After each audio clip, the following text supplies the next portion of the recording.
জনাব তারেক রহমান প্রধানমন্ত্রী হবার পর বিএনপির প্রথম বাজেট সংসদে উপস্থাপিত হয়েছে। এটা প্রস্তাবনা, এটা চূড়ান্ত নয়। প্রসেসটা আমরা অনেকে জানি, আমি পরে আসছি। খুব বেশি বিস্তারিত আলোচনা করছি না, কিন্তু একটা প্রশ্নের আসলে জবাব দেওয়ার চেষ্টা করব এবং বাজেটের অল্প কিছু বৈশিষ্ট্য সম্পর্কে কথা বলতে চাই। কিন্তু যে প্রশ্নটা জবাব দেওয়া দরকার সেটা হচ্ছে বেশ বড় একটা বাজেট হয়েছে, সেই বড় বাজেটের ঘাটতি আছে এবং তার চেয়ে বড় কথা, যেভাবে সরকার আয় করবে বলছে, সেই আয় আদৌ করা সম্ভব কিনা, নাকি অতগুলো যা সংখ্যার মারপ্যাচ করা হচ্ছে, এই প্রশ্নটা কেউ কেউ তোলার চেষ্টা করছেন, সেটা নিয়ে কথা বলবো। আমি শুরুতে বলেছিলাম যে বাজেট উপস্থাপিত হয়েছে। নিয়মটা হচ্ছে যে এই বাজেটটা নিয়ে এবার সংসদে তর্ক বিতর্ক হবে, আলোচনা হবে সমাজের বিভিন্ন স্তরে, সংসদে তো বটেই, এর বাইরে বিভিন্ন থিঙ্ক ট্যাঙ্ক, বিভিন্ন পেশাজীবী সংগঠন, এমনকি সোশ্যাল মিডিয়াতেও ভালো মনের আলোচনা দীর্ঘদিন থেকে হয়। এগুলোর দিকে সরকার নিশ্চয়ই মনোযোগ দেবে, দিয়ে ফাইনালি বাজেট পাস হবে আসলে জুন মাসের শেষ দিন, কারণ জুলাইয়ের 1 তারিখ থেকে নতুন অর্থ বছর শুরু। সুতরাং যা প্রস্তাবিত হয়েছে এটাই যে থেকে যাবে সেটা নাও হতে পারে, এর মধ্যে বেশ কিছু পরিবর্তন আসার সম্ভাবনা আছে, আমরা এভাবে বলবো। এখন বাজেটে কেমন হলো আমরা যদি জেনারেলি বলি, আপনারা অনেকে হয়তো ফলো করেন যে আমি গত বেশ কয়েক বছর থেকে বাজেট নিয়ে কথা বলি, লিখি, ভিডিওতে কথা বলেছি, টিভি টক শো করেছি। বাজেটের সময় আমি অনেক টিভি টক শোতে পার্টিসিপেট করি বাজেট অ্যানালিসিস নিয়ে। আমি 2017 থেকে, আমি ভুল না করলাম, অন্তত 10 বছর হচ্ছে আমি বাজেট অ্যানালিসিস করেছি ফর্মালি, সেটা নিয়ে কলাম লিখেছি, টিভিতে কথা বলেছি। তখন আমি একটা কথা খুব বলতাম, সেটা আমি এবারকার সাথে মেলাতে চাই। সেটা হচ্ছে একটা বাজেট কতটুকু কার্যকর হবে, কতটুকু বাস্তবায়ন করা যাবে, এটা একটা দিক, এই দিকটার খেয়াল রাখা দরকার আছে। কিন্তু বাজেটে বরাদ্দ কোনো সরকার কোন দিকে দেয় সেটা সেই সরকারের মানসিকতা বোঝার একটা ইন্ডিকেটর। আমি আবারও বলছি, একটা সরকার আসলে কিভাবে জনগণের সামনে নিজেকে উপস্থাপন করতে চায়, বাজেটের বরাদ্দ দেখে সেটা বলা যায়। আমি অনেক সময় এভাবে উদাহরণ দিতাম যে একজন বাবা যদি তার সন্তানের ভালো মানের খাদ্য, ভালো মানের শিক্ষা, এসবের দিকে, চিকিৎসা, এসবের দিকে মনোযোগ দেন তার টাকা খরচ করার ক্ষেত্রে, আরেকজন বাবা সেম ইনকামের হয়তো তিনি অন্যভাবে টাকা খরচ করছেন, নিজের জন্য এটা করছেন, ওটা করছেন, সন্তানের দিকে মনোযোগ দিচ্ছেন না। দুটো বাবার রিসোর্স অ্যালোকেশন দিয়ে বোঝা যায় সেই দুটো বাবা আসলে কেমন। ঠিক একইভাবে একটা সরকার কোন কোন খাতে কতটুকু কিভাবে বরাদ্দ দেয় সেটা একটা গুরুত্বপূর্ণ প্রশ্ন। যেমন এই বাজেটে খুবই গুরুত্বপূর্ণ আলোচনা হচ্ছে, আমি মনে করি এটা আমাদের খেয়াল রাখা দরকার, কারণ যখন আমরা বাইরে থেকে, সরকারের বাইরে থেকে আমি অন্তত কথা বলেছি, আমার যে পলিটিক্যাল ইডিওলজি, আমি সেটার আলোকে সবসময় চেয়েছি যে আমাদের ওয়েলফেয়ার খাতগুলোতে ব্যয় বরাদ্দ বাড়ুক, যেগুলো প্রত্যেকটা সাধারণ মানুষের জীবনকে কোনো না কোনোভাবে ইনফ্লুয়েন্স করে। এর মধ্যে স্বাস্থ্য, শিক্ষা, সামাজিক নিরাপত্তাকে আমরা অনেক বেশি গুরুত্ব দেওয়ার কথা বলতাম। গত বছরে যে সম্পূরক বাজেট, তার দ্বিগুণের মতো প্রায় বরাদ্দ এবার স্বাস্থ্য খাতে হয়েছে। স্বাস্থ্য খাতে অনেক কিছু করার কথাবার্তা আছে, আপনারা জানেন, বিভিন্ন ফর্মে। আমি ওইটার বিস্তারিত আলোচনায় আর যাচ্ছি না, বরাদ্দটার কথা আপাতত বলছি। শিক্ষা খাতেও একই রকম অবস্থা, সংশোধিত বাজেট যেটা ছিল সেটার প্রায় দ্বিগুণ বরাদ্দ শিক্ষায় হয়েছে, খুবই সিগনিফিক্যান্ট বরাদ্দ হয়েছে। সামাজিক নিরাপত্তা খাতে, এবং আপনারা একটা আমাদের যে ফ্ল্যাগশিপ প্রোগ্রাম এই সরকারে, সেটার কথা একটু না বললেই না, 14,500 কোটি টাকার মতো বরাদ্দ রাখা হয়েছে 41 লক্ষ ফ্যামিলি কার্ড দেওয়ার জন্য।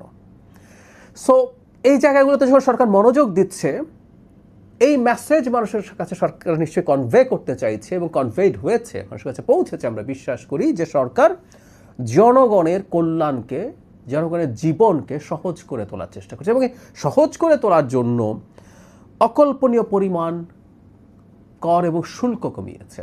আমি বহু বছর, আবারও বলছি, বাজেট খেয়াল করেছি, এই রকম কর কমানো, শুল্ক কমানো আমার মনে পড়ে না কখনো হয়েছে, খুব নিকট অতীতে আমি বলবো। এখন যে ব্যাপারটা একটু মাথায় রাখতে হবে, যে কেউ প্রশ্ন করছেন, আমরা যখন কর কমিয়ে দিতে থাকি সরকার তো ইনকাম কমে যায়, তাহলে সরকার রেভিনিউ আর্ন করবে কোত্থেকে? খুব ইলজিক্যাল প্রশ্ন না? আমি রেভিনিউ কিভাবে আসবে, কি হবে না হবে সেই কথা বলবো, কিন্তু আমি কয়েকটা সিগনিফিক্যান্ট কথা বলি। যেমন ক্যান্সারের ঔষধ তৈরি করার জন্য 9টা কাঁচামাল এবং ওষুধ শিল্পের আরও 53টা পণ্য আমদানিতে সব ধরনের শুল্ক মওকুফ করা হয়েছে। ওষুধের দাম কমে যাওয়ার আশা করা যায়। শিক্ষা প্রতিষ্ঠানে ব্যবহারের জন্য electric bus, electric vehicle charger ইত্যাদি ইত্যাদি এগুলোর জন্য সব ধরনের শুল্ক কর অব্যাহতি দেওয়া হয়েছে। ইলেকট্রিক যানবাহন উৎপাদনের ক্ষেত্রে মূল্য সংযোজন কর অব্যাহতি দেওয়া আছে। কীটনাশক ও কৃষি যন্ত্রপাতি সহজলভ্য করতে 36টি কাঁচামাল ও সেই সাথে 36টি মশলা আমদানির উপরে শুল্ক তুলে দিয়েছে, কাঁচামাল এবং মশলার উপরে। কন্টেন্ট ক্রিয়েটর একটা এক ধরনের কনফিউশন তৈরি হয়েছিল। ও ফ্রিল্যান্সারদের প্রদত্ত সেবার উপরে সম্পূর্ণরূপে আয়কর ও ভ্যাট অব্যাহতি, কোনো রকম কর থাকছে না। কিডনি রোগীদের ডায়ালাইসিসের জন্য সব অগ্রিম আয়কর এবং মূসক প্রত্যাহার করা হয়েছে। এই ধরনের জটিল রোগী, আপনারা জানেন ডায়ালাইসিস খুব রেগুলারলি নিতে হয়, এটা বিরাট অর্থনৈতিক চাপ। সরকার সেটা লাঘব করার চেষ্টা করছে। হার্টের স্টেন্টের দাম কমানো হচ্ছে।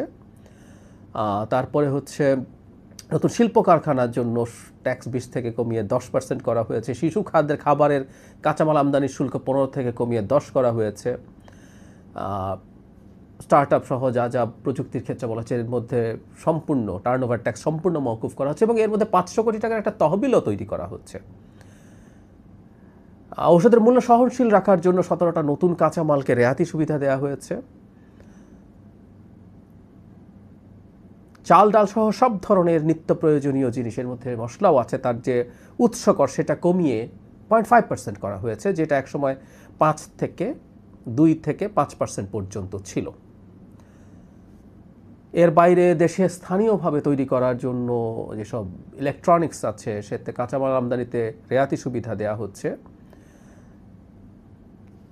এই রকম অনেকগুলো পদক্ষেপ আছে। এর বাইরে জনগণকে প্রচুর টাকা দেয়া হচ্ছে।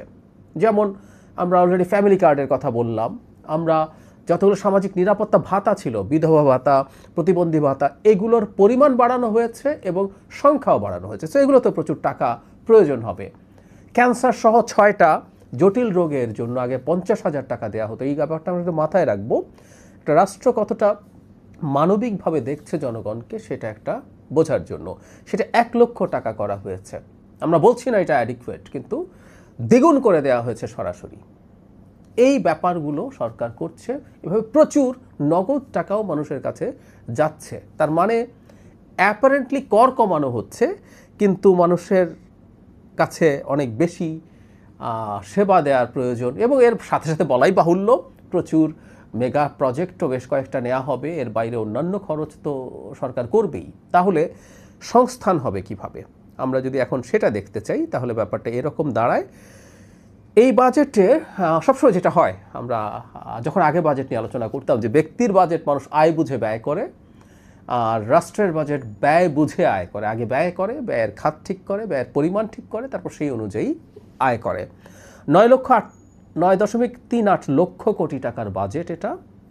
এর মধ্যে 6.95 লক্ষ কোটি টাকা আয় হবে, 2.43 লক্ষ কোটি টাকা ঘাটতি। এটা জিডিপির 3.60%। এখানে একটা খুবই ইন্টারেস্টিং ব্যাপার আছে আমি মনে করি, সেটা হলো জিডিপির তুলনায় যে ঘাটতি সেটা 23-24 মানে আওয়ামী লীগের বাজেটের কথা বলছি, সে সময় 4.05%-এ চলে গিয়েছিল। সো ঘাটতিটাকে যত বড় দেখা যায় অঙ্কে, যেহেতু জিডিপির আকার বাড়ছে, এই বছর জিডিপির আকার প্রাক্কলন করা হয়েছে 61 লক্ষ কোটি টাকা, সেটার 3.60। তার মানে ঘাটতির পরিমাণ জিডিপির মাত্রায় কমেছে আওয়ামী লীগের সময়ের তুলনায়। একটু সাথে যদি যোগ করি, 5-6 সালে যেটা ছিল বিএনপির লাস্ট সরকারের, সে সময় 2.90% ছিল জিডিপির তুলনায় বাজেট ঘাটতি। এখনও সেটা কমিয়ে আনা হয়েছে। সেফ যেটা বলা হয় যে 5%-এর নিচে থাকা, সেই তুলনায় যথেষ্ট সেফ জায়গায় আছে। আরেকটা আমি আসবো আবারও কর বা শুল্ক কমানোর পরও কী করা যাবে। আরেকটা খুব সিগনিফিক্যান্ট পরিবর্তন আছে, যেটা আমি অন্তত যখন বাজেট নিয়ে আলোচনা করেছি, অ্যানালিসিস করেছি, তখন বলতাম যে এই সরকারের পরিচালন ব্যয় অনেক বেশি। যখন পরিচালন ব্যয় অনেক বেশি হয় তখন স্বাভাবিকভাবে উন্নয়ন বাজেট কমে যায়। আমি একটা ডেটা দেই, 2025-26-এর যে সংশোধিত বাজেট, এই যে অর্থ বছর শেষ হলো, তাতে পরিচালন ব্যয় ছিল 72.7%। আবার একটু মন দিয়ে খেয়াল করি, 72.7%। 26-27-এ এসে এটা 66.3% থ্রি মানে আগামী যে বাজেটটা প্রপোজড হলো সেটা 66.3%-এ নেমে এলো 6% বেশি, প্রায় 6.5% পরিচালন বাজেট কমেছে। মানে একটা দেশে জনকল্যাণের জন্য পরিচালন ব্যয় যত কমে, মানে সরকার চালানোর ব্যয় যত কমে সেটা তত ভালো, তাহলে বাকিটা উন্নয়নে খরচ করা যাবে। এখানে উন্নয়ন ব্যয় তাহলে আগেরটার হিসাবে ছিল গত অর্থ বছরে 27.3%, সেটা এখন 33.7% করা গেল, কারণ পরিচালন ব্যয় কমিয়ে ফেলা গেছে। এটাও খুবই সিগনিফিক্যান্ট একটা দিক। আরেকটা সিগনিফিক্যান্ট দিক আছে, সেটা হলো আমি সবসময় যেটা দেখার চেষ্টা করতাম বাজেটে, আমরা তো এই আলাপ সবসময় করেছি, আমরা পরোক্ষ কর যত কম রাখা যায়, কারণ পরোক্ষ করের সমালোচনা যেটা সেটা হচ্ছে এটা ধনী গরিব সবার উপরে একই রকম একই পরিমাণ ট্যাক্স বা কর আরোপ করে। বাজারে যে কোনো একটা পণ্য, আমরা ধরে নিলাম একটা চকলেট, একটা চিপস, এরকম কিছু একটা কেউ যখন কিনতে যায়, ধনী গরিব সবাই একই পরিমাণ ট্যাক্স দেয়, সেজন্য এটাকে আমরা ঠিক মানবিক ট্যাক্সেশন বলি না। আমরা সবসময় চেয়েছি বা বলেছি ডিরেক্ট ট্যাক্স মানে ইনকাম ট্যাক্সের মতো ট্যাক্স আরও বেশি শেয়ার হোক। বলা হয় যে আমাদের মতো একটা দেশে ডিরেক্ট ইনডিরেক্ট যে ট্যাক্স আছে সেটার স্প্লিট মানে সেটা শতাংশে 50-50 হলে ভালো হয়। বাংলাদেশে ডিরেক্ট ট্যাক্সের পার্সেন্টেজ 30%-এর আশপাশে, 27-28-29-30 এরকম, এর বেশি কখনো কখনো 1-2 বেড়েছে।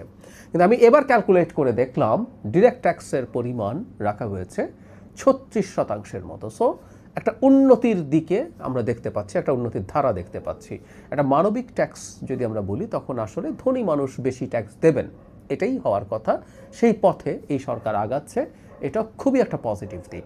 একই সাথে আমাদের মনে রাখা দরকার এই যাবতীয় সব কিছু কমানোর মাধ্যমে জনগণের জীবনযাত্রা যেমন সহজ করা হচ্ছে, প্রচুর ক্ষেত্রে শিল্প এবং ব্যবসাকে যাতে আরও গ্রো করতে দেওয়া যায় সেই ধরনের কাজ করা হয়েছে। কাঁচামাল আমদানি বা এইসব জায়গায় প্রচুর ট্যাক্স কমানো হয়েছে, বাণিজ্যের সিস্টেম অনুমতি সহজীকরণের কথা বলা হচ্ছে। সো আমরা আশা করতে পারি খুবই ভাইব্রেন্ট একটা বিজনেস এনভায়রনমেন্ট বাংলাদেশে হবে।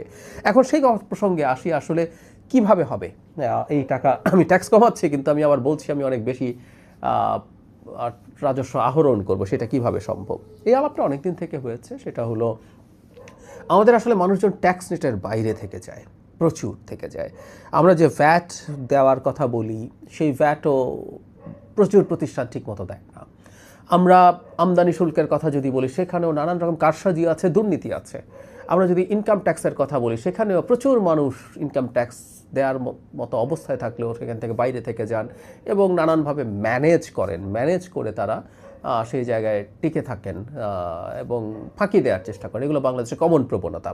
সুতরাং ট্যাক্স বাড়ানো না, কমিয়েও বহু জায়গা থেকে এটাকে আসলে আলটিমেটলি বাড়ানো সম্ভব যদি এই ট্যাক্স নেটের মধ্যে মানুষকে আরও বেশি নিয়ে আসা যায়। ইনফ্যাক্ট এই সরকার এই কাজটাই করবে আমি মনে করি। সেটা যদি ঠিকঠাক মতো করা যায়, আমি এটা বলছি না, এটা দাবি করবো না প্র্যাগম্যাটিকলি যে প্রাক্কলন করা হয়েছে রাজস্ব আহরণের, কারণ বাকি অংশটা ঘাটতিটা আমরা কোনো না কোনো ফর্মে ঋণ নেব, অভ্যন্তরীণ অথবা বৈদেশিক, কিন্তু ঘাটতি যা দেখানো হচ্ছে তা আরেকটু বাড়তেও পারে, অথবা আবার অনেক সময় যেটা হয় বাজেট বাস্তবায়ন কম হলে ঘাটতি একই পরিমাণও কম বেশি থাকতে পারে। কিন্তু আমি মনে করি এবং আমি আশা করি, আমি বিশ্বাস করি এই সরকার, বিশেষ করে মাননীয় প্রধানমন্ত্রীর সাথে আমরা যখন কথা বলেছি দেখেছি তিনি এই ব্যাপারটাতে খুবই মনোযোগ দেবেন। যখন দেশের সর্বোচ্চ ব্যক্তি এই ধরনের ফোকাস রাখেন, আমি অনুমান করি সেটা নিচের দিকে যারা কাজ করছেন তাদের মধ্যেও এই ব্যাপারে সচেতনতা তৈরি হবে এবং আমি বিশ্বাস করি বাজেটের রাজস্ব আহরণের যেই টার্গেট সেটার খুব কাছাকাছি জায়গায় আমরা পৌঁছতে পারবো। এখানে অটোমেশন করা হবে, চাইলেই আর এগুলো খুব বেশি ফাঁকির জায়গা থাকবে না। সে কারণে আমি বিশ্বাস করি আমরা কাছাকাছি পৌঁছে যেতে পারবো। প্র্যাগম্যাটিকলি বলছি, এটা পেরেই যাব, হয়েই যাবে, আরও বেশি পেরে ফেলবো, এভাবে বলাটা খুব লজিক্যাল হয়তো হবে না। সো মোদ্দা কথাটা হচ্ছে এই প্রথম বাজেট অসাধারণ একটা বাজেট দেওয়া হয়েছে আমি বিশ্বাস করি, মনে করি। বাস্তবায়ন কিভাবে হবে, কতটুকু হবে সেই আলোচনা করতে পারেন এবং কিছু কিছু জায়গায় কেউ যদি মনে করেন আরও কিছু করবেন সেটা তার সাজেশন আসুক। আবারও বলছি আপনারা এখানেও সাজেশন দিতে পারেন, আমি সেগুলো নোট করার চেষ্টা করব, যেগুলো আমি এই কাজগুলো যারা করেন তাদের কাছে পৌঁছে দেওয়ার চেষ্টা করব। আপনাদের মতামত জানাতে পারেন, কোনো অপিনিয়ন। যেমন ধরুন আমি একটা উদাহরণ যদি দেই, টিআইএন ক্ষেত্রে ব্যাংক অ্যাকাউন্টের ক্ষেত্রে এটা দিতেই হবে বলা হয়েছে, অনেকে কনফিউজড হয়েছেন সবাই কি পারবে, অনেকে খুব দরিদ্র মানুষ করছেন নানান রকম সুবিধার জন্য, রাষ্ট্রীয় সুবিধার জন্য, তো ওইসবের ক্ষেত্রে এটার এক্সেমশন থাকবে। তো এটা খুব মেজর সমস্যা হবে না। ঠিক একই রকমভাবে আমি একটু যেটা যেটা মনে আসছে হঠাৎ হঠাৎ সেটা বলছি, কোনো কিছু মিস যেতেও পারে। আপনারা একটু জানাবেন আপনাদের সাজেশন কি, বাজেটের কোন জিনিসগুলো আপনাদের কাছে ঠিক মনে হয়নি, কোন জিনিসগুলো পরিবর্তন করা দরকার। চাইলেই যে সব কিছু পাওয়া যায় তা না, আমরা দিনের শেষে একটা কম সামর্থ্যের দেশ, আমরা চাইলেও সব জায়গায় ইকুয়াল অ্যালোকেশন করতে পারি না। হঠাৎ মনে পড়লো একটা খুব ভালো জায়গায় একটা অ্যালোকেশন হয়েছে, এই প্রথম বাংলাদেশে ক্রিয়েটিভ ইকোনমি বলে একটা জিনিস নিয়ে কথাবার্তা হয়েছে, যেখানে বিভিন্ন রকম ক্রিয়েটিভ সেক্টরের মানুষ, মিউজিক হতে পারে, ফিল্ম হতে পারে, এগুলো মেকিংয়ের মাধ্যমে এটার একটা অর্থনৈতিক ইম্প্যাক্ট আছে, তার জন্য বাজেট বরাদ্দ আছে, 300 কোটি টাকা সরাসরি বরাদ্দ আছে। এর বাইরে বাংলাদেশ ব্যাংকের সিএসআর থেকে আরও 500 কোটি টাকা, মানে 800 কোটি টাকার মতো একটা ফান্ড দেওয়ার কথাবার্তা আছে। আমরা যদি সেটা ঠিকঠাক মতো করতে পারি, এগুলো খুব বড় প্রভাব ফেলবে। এর বাইরে ক্রিয়েটিভ ইকোনমিকে কেন্দ্র করে ক্রিয়েটিভ হাব পূর্বাচলে তৈরি করা সহ আরও অনেকগুলো গুরুত্বপূর্ণ পদক্ষেপ নেওয়ার আলাপ আছে। মানে প্রধানমন্ত্রী এটা প্রায় বলেন যে মানুষ গান, নাচ বা কালচারাল অ্যাক্টিভিটিস শুধুমাত্র তার মানসিক বিকাশের জন্য না, এটাকে ক্যারিয়ার হিসাবে নেওয়ার চিন্তা করতে হবে, ক্রীড়াকে নিতে হবে, এটা খুব জোর দিয়ে তিনি বলেন, আমাদের সাথে সরাসরি অনেকবার বলেছেন। তো এই রকম নানান রকমভাবে এই বাজেটটা আমি মনে করি গতানুগতিক না, মানে বাজেট গতানুগতিক হয়েছে এটা বলার একটা প্রবণতা আছে। আমরা খেয়াল করবো অনেকগুলো থিঙ্ক ট্যাঙ্ক যখন বাজেটের অ্যানালিসিস করেন, একটা গতানুগতিক বাজেট এই ধরনের একটা কথা, যে এটা একটু বাড়িয়ে এটা একটু কমিয়ে করে ফেলছেন। আমি মনে করি না এই বাজেটটা গতানুগতিক হয়েছে। এটা বলার সাথে সাথে আপনাদের কারো মনে হবে যে আপনি এই সরকারের অংশ, তাই এইভাবে বলবেনই, কিন্তু আমি আসলেই মনে করি। আর আপনারা, আবারও বলছি, আপনাদের অপিনিয়নগুলো জানান, আমি সেগুলো পৌঁছে দেওয়ার চেষ্টা করব। বেশ কিছু জিনিসই হয়তো, বা কিছু জিনিস অন্তত, চূড়ান্ত বাজেট যেটা ফাইনালাইজড হবে সেখানে এটা করা হবে। আরেকটা জিনিস যেটা নিয়ে সবাই অনেকে বসেছিলেন, প্রজাতন্ত্রের কর্মচারী যারা আছেন তাদের বেতন স্কেল, সেটা বাস্তবায়ন করা হবে এই অর্থ বছরেই। এরকম অনেক কিছু আছে, প্রত্যেকটা ব্যয়ের খাতের কথা বলছি, সুতরাং প্রচুর আয় করতে হবে। এই আয় হবে আমরা বিশ্বাস করি। আরেকটা কথা একটু বলে শেষ করি, বারবার এই কথা বলা হয়েছে, বলেছি আমি, সেটা হচ্ছে আমরা মানুষের কাছে যখন টাকা পৌঁছে দেওয়ার চেষ্টা করছি, সেই টাকার একটা বাজারে মাল্টিপ্লায়ার এফেক্ট আছে। 14,000 কোটি টাকা যখন আমরা জনগণের হাতে, কম সামর্থ্যবান মানুষের হাতে পৌঁছে দেবো, সেই টাকা মুহূর্তে বাজারে যাবে এবং সেটার একটা বিরাট মাল্টিপ্লায়ার এফেক্ট হবে, যেটা ব্যবসা বাণিজ্য, শিল্পায়ন আরও বাড়াবে, সেটা আরও মানুষের কর্মসংস্থান তৈরি করবে এবং সেইগুলো আবার আলটিমেটলি যত ব্যবসা, যত কর্মসংস্থান, তত আমদানি, তত বিক্রি, তত সরকারের রাজস্ব সংগ্রহ করার সুযোগ। সে কারণে আমরা মনে করি আমরা খুব কাছাকাছি পৌঁছে যেতে পারবো রাজস্ব সংগ্রহের লক্ষ্যমাত্রার।